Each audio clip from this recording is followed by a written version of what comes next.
à mon aide. Seigneur, viens vite à mon secours. Gloire au Père, au Fils, au Saint-Esprit, maintenant et toujours.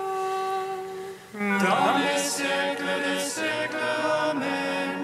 Alléluia. Viens, Esprit Saint,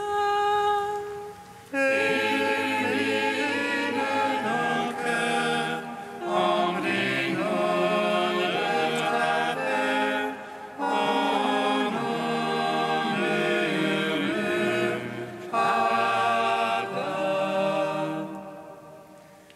Tu es notre vie, ô Dieu, toi notre joie, feu de tendresse. Viens, Esprit Saint, illumine nos cœurs, emplis-nous de ta paix, au nom murmure, Abba. apprenant de l'ange la joyeuse nouvelle. De la résurrection de le Seigneur, rempli de force et de paix par le Saint-Esprit, les saintes femmes coururent annoncer aux apôtres. Le Christ a triomphé de la mort, il est ressuscité, notre Dieu. Ordonnez au monde la grâce du salut. Apprenant de l'ange la joyeuse nouvelle de la résurrection de le Seigneur, rempli de force et de paix par le Saint-Esprit, les saintes femmes coururent annoncer aux apôtres. Le Christ a triomphé de la mort, il est ressuscité, notre Dieu. Ordonnez au monde la grâce du salut. Apprenant de l'ange la joyeuse nouvelle de la résurrection de le Seigneur, rempli de force et de paix par le Saint-Esprit, les saintes femmes coururent annoncer aux apôtres. Le Christ a triomphé de la mort, il est ressuscité, notre Dieu, pour donner au monde la grâce du salut. Psaume 118, strophe 4. Sur les chemins de ta parole,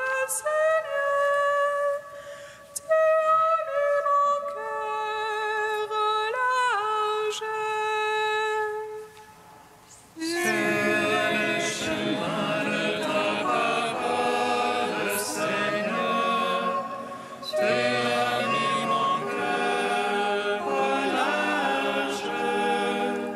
Mon âme est collée à la poussière. Vivifie-moi selon ta parole. J'énumère les voix que me réponds. Apprends-moi tes volontés. Fais-moi comprendre la voie de tes préceptes. Je méditerai sur tes merveilles. De chagrin, mon âme ne dort plus. Relève-moi selon ta parole. Détourne-moi de la voie de mensonge. Fais-moi la grâce grâce de ta loi. J'ai choisi la voie de vérité. J'ai désiré tes jugements. Je me tiens collé à ton témoignage.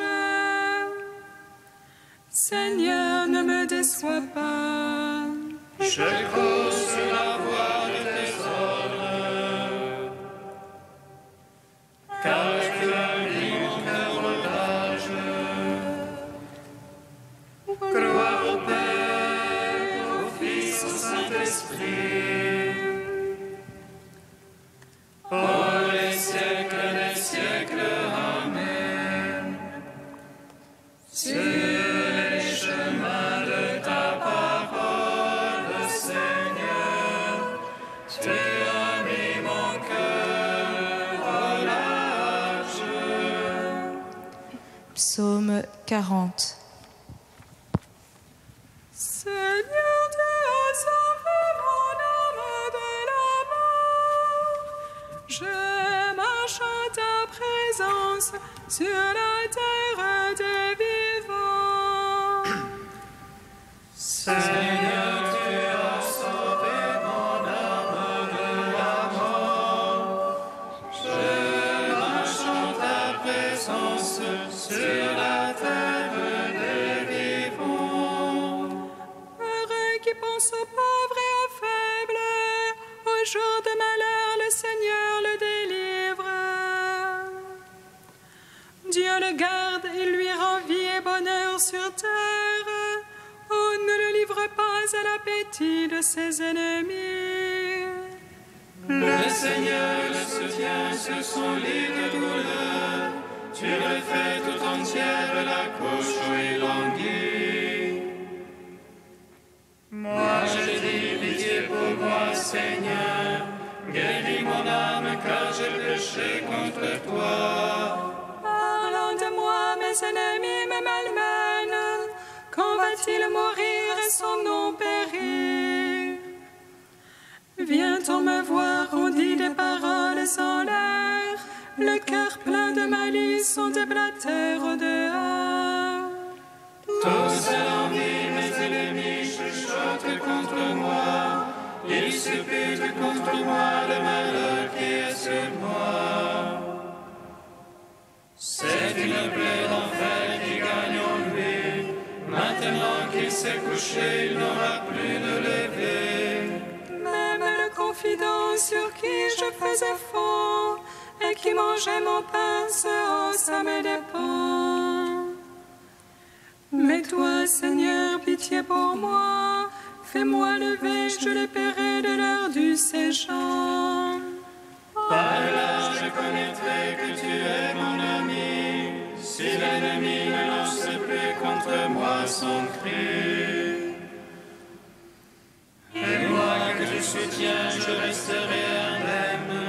Tu ne m'auras jamais établi devant ta face. Béni soit le Seigneur, le Dieu d'Israël, depuis toujours et à jamais. Amen, amen.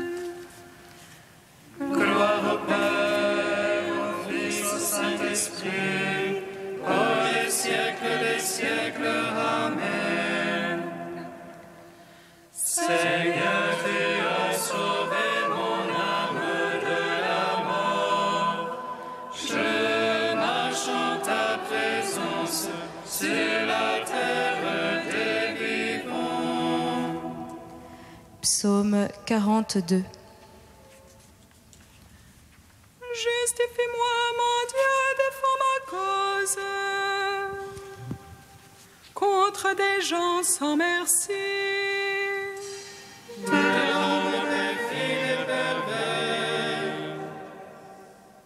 Seigneur, délivre-moi. C'est toi le Dieu de mon refuge. Pourquoi me rejeter? Pourquoi m'en irais-je en deuil? Accablé par l'ennemi. Envoie ta lumière et ta vérité. Qu'elle soit mon guide. Et m'amène vers ta sainte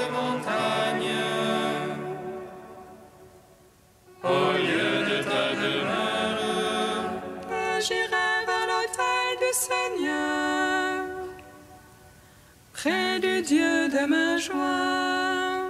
J'exulterai, je te louerai sur la harpe. Seigneur mon Dieu, Qu'as-tu mon âme a défailli, à gémir sur moi? espère mon Dieu, je le louerai encore. Mon Sauveur et mon Dieu, gloire au Père, au Fils, au Saint-Esprit, pour les siècles des siècles. Amen. Seigneur, tu as sauvé mon âme de la mort. Je marche en ta présence sur la terre des vivants. Cantique d'Isaïe, page 282. Mesuré dans sa main l'eau de la mer, évalué à l'empant les dimensions du ciel, jaugé au boisseau la poussière de la terre, pesé les montagnes à la balance. Que l'homme le conseil peut instruire le Seigneur, qui peut diriger l'Esprit de Dieu. Qui a-t-il consulté, qui lui fasse comprendre, qui lui enseigne la connaissance? Les nations sont comme une goutte au bord d'un seau, comme une miette sur la balance. Les îles pèsent comme un grain de poussière, néant devant Dieu toutes les nations. À qui comparer le Seigneur? Quelle image pourriez-vous en donner? Ne le savez-vous pas, ne l'avez-vous pas appris? N'avez-vous pas compris la fondation du monde? Il trône au-dessus du cercle de la terre, dont les habitants sont comme des sauterelles. Il tend les cieux comme une toile, les déploie comme une tente. Levez les yeux au ciel et regardez, qui a créé les astres.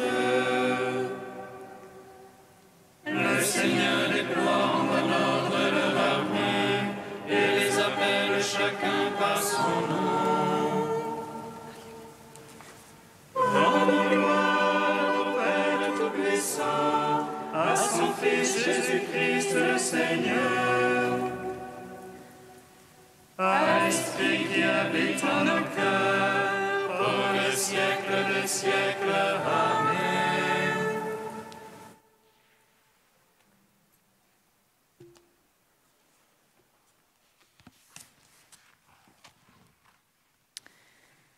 De frère Pierre-Marie, l'émerveillement.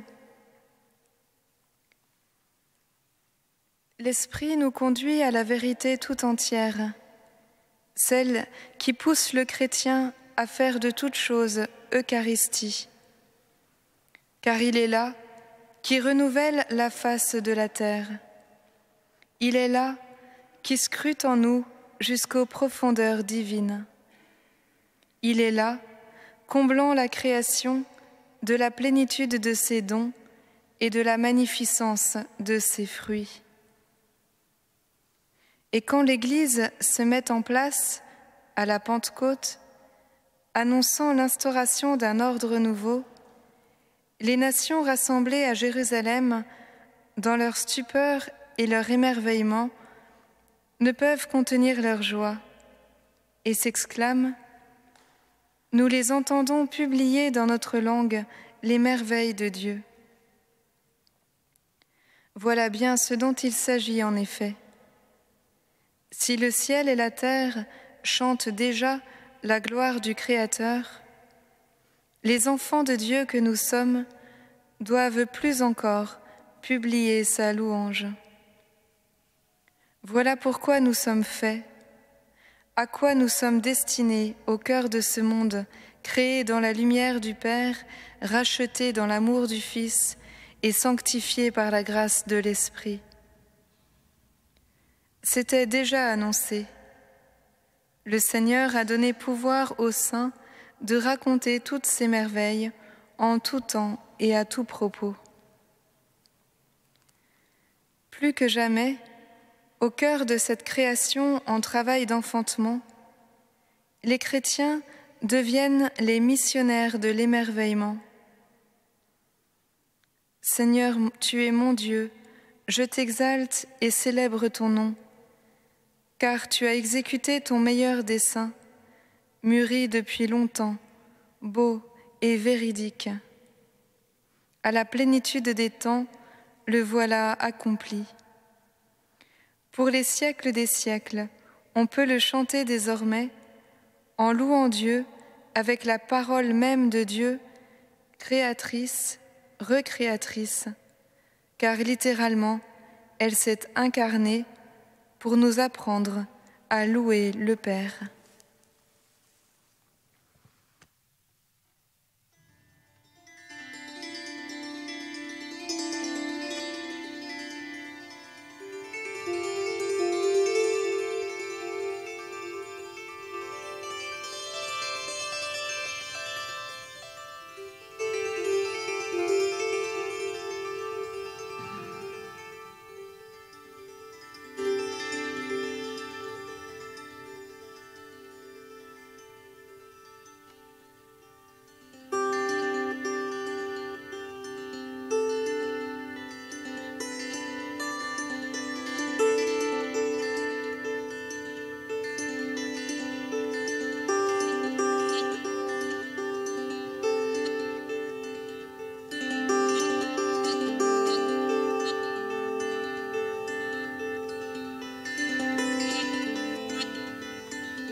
Gloire à toi, Seigneur des puissances, gloire à toi, ô Christ notre Roi.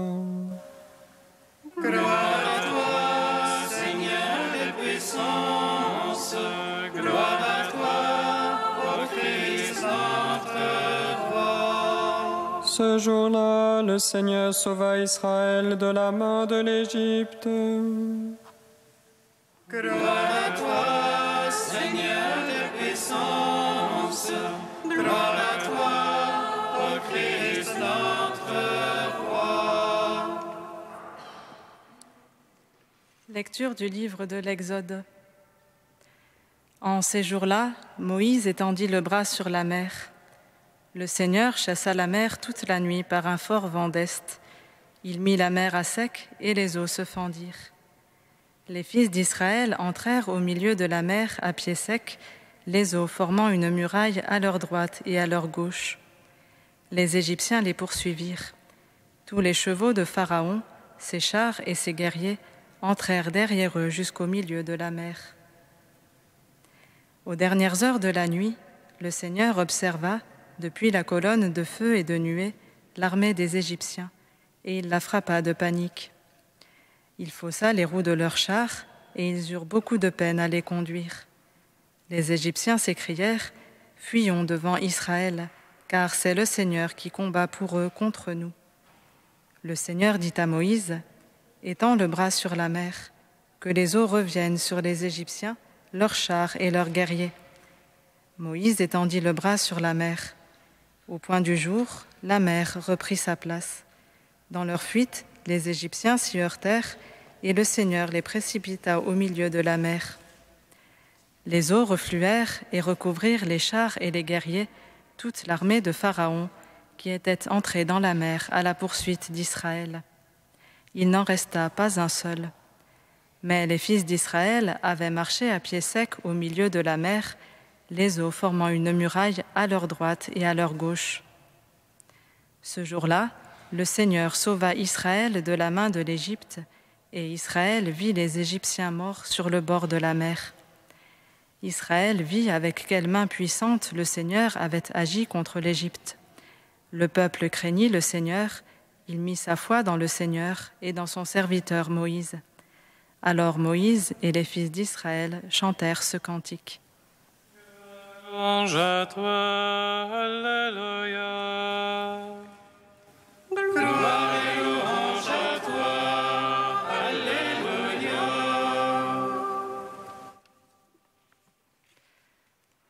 Ce texte nous raconte en quelque sorte la naissance du peuple d'Israël, par laquelle sont définitivement coupés les liens avec l'Égypte et les Égyptiens. Cette séparation, cette libération ne se fait pas sans douleur. Elle est précédée par la peur des Hébreux eux-mêmes. Arrivés devant la mer des roseaux, ils semblaient arrêtés dans leur fuite, dans une voie sans issue. Et déjà, comme cela se reproduira si souvent par la suite, leur réaction première et spontanée sera de faire des reproches au Seigneur et de se rebeller contre Moïse.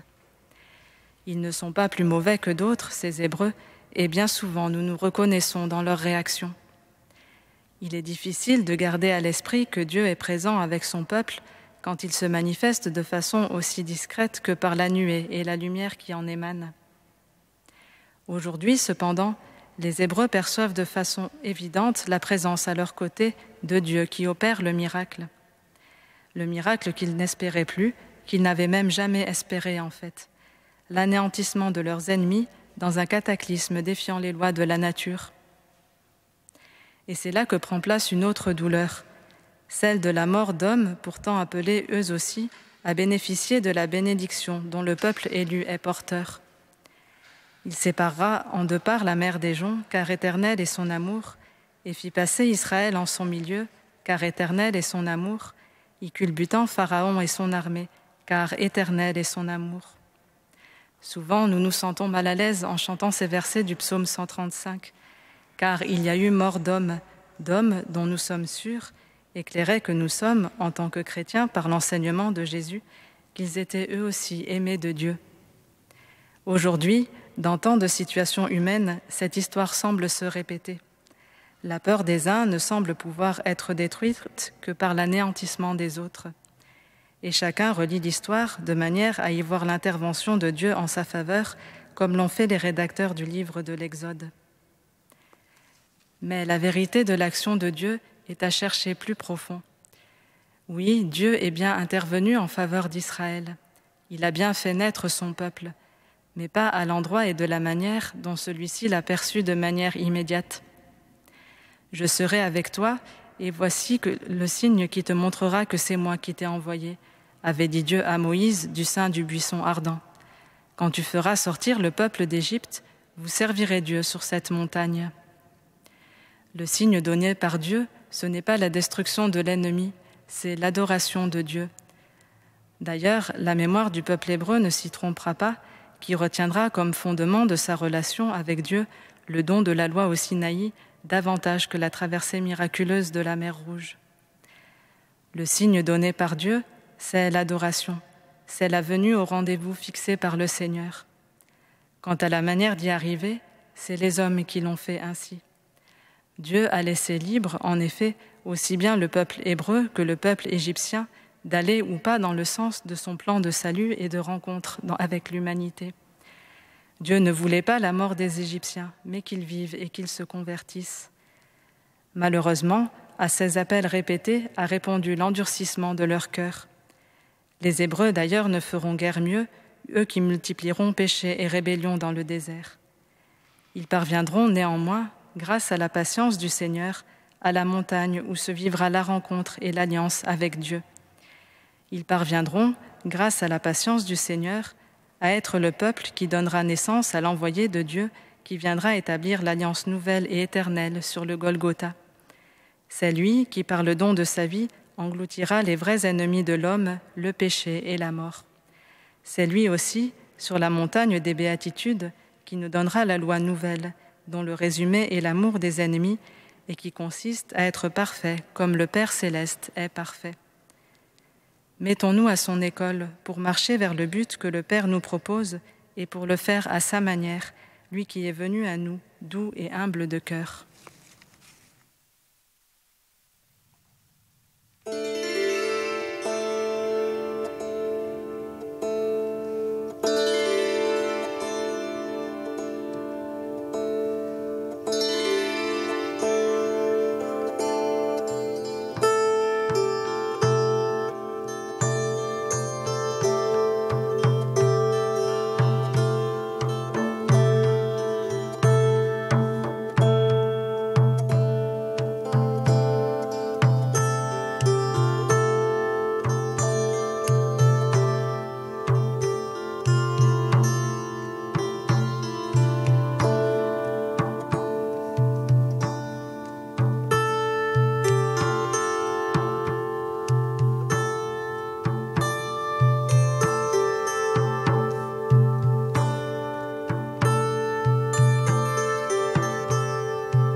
Nous te prions, Seigneur, ami des hommes.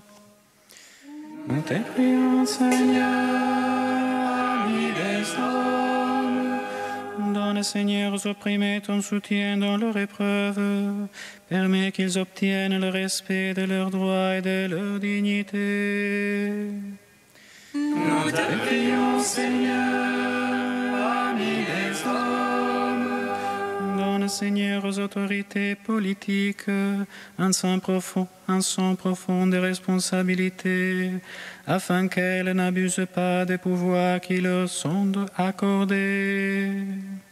Nous te prions, Seigneur, ami des hommes. Donne, Seigneur, aux agriculteurs un temps favorable pour leurs travaux, afin que la terre produise la nourriture pour ceux qui l'habitent. Nous te prions, Seigneur, ami des hommes. Ô Dieu saint, ô Dieu fort, Saint immortel, prends pitié de nous.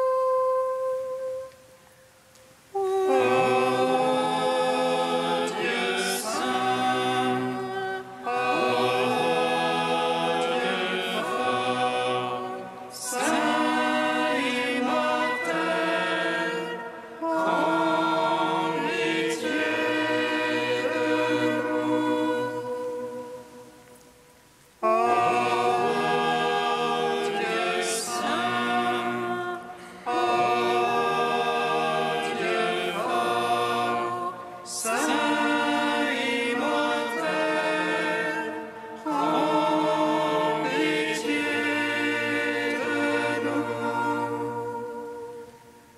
Gloire au Père et au Fils et au Saint-Esprit, maintenant et toujours et dans les siècles des siècles. Amen. Saint immortel, prends pitié de nous. Ô Dieu saint, ô Dieu fort, Saint immortel, prends pitié de nous. Père, le peuple hébreu a passé la mer Rouge à pied sec, et à la suite de ton Fils Jésus, nouveau Moïse, tu nous fais passer de la mort à la vie, nous te louons. Notre Père qui es aux cieux, Que ton nom soit sanctifié, que ton règne vienne, que ta volonté soit faite sur la terre comme au ciel. Donne-nous aujourd'hui notre pain de ce jour. Pardonne-nous nos offenses, comme nous pardonnons aussi à ceux qui nous ont offensés. Et ne nous soumets pas à la tentation, mais délivre-nous du mal. Car c'est à toi qu'appartiennent le règne, la puissance et la gloire pour les siècles des siècles. Amen. sois favorable à tes fidèles, Seigneur, et multiplie les dons de ta grâce. Entretiens en eux la foi, l'espérance et la charité, pour qu'ils soient attentifs à garder tes commandements. Par Jésus-Christ, ton Fils, notre Seigneur et notre Dieu, qui règne avec toi et le Saint-Esprit maintenant et pour les siècles des siècles. Amen. Bénissons le Seigneur. Nous rendons grâce à Dieu. Amen. L'ange annonça à Marie qu'elle serait la mère du Sauveur. Et elle conçut de l'Esprit Saint. Réjouis-toi, Marie, pleine de grâce, le Seigneur est avec toi. Tu es bénie entre les femmes et Jésus, le fruit de ton sein, est béni. Voici la servante du Seigneur. Qu'il me soit fait selon ta parole. Réjouis-toi, Marie, pleine de grâce, le Seigneur est avec toi. Tu es bénie entre les femmes et Jésus, le fruit de ton sein, est béni. Et le Verbe s'est fait chair. Et il a demeuré parmi nous. Réjouis-toi, Marie, pleine de grâce, le Seigneur est avec toi. Tu es bénie entre les femmes et Jésus, le fruit de ton sein, est béni. Prie pour nous, Sainte Mère de Dieu. Afin que nous soyons rendus dignes de prendre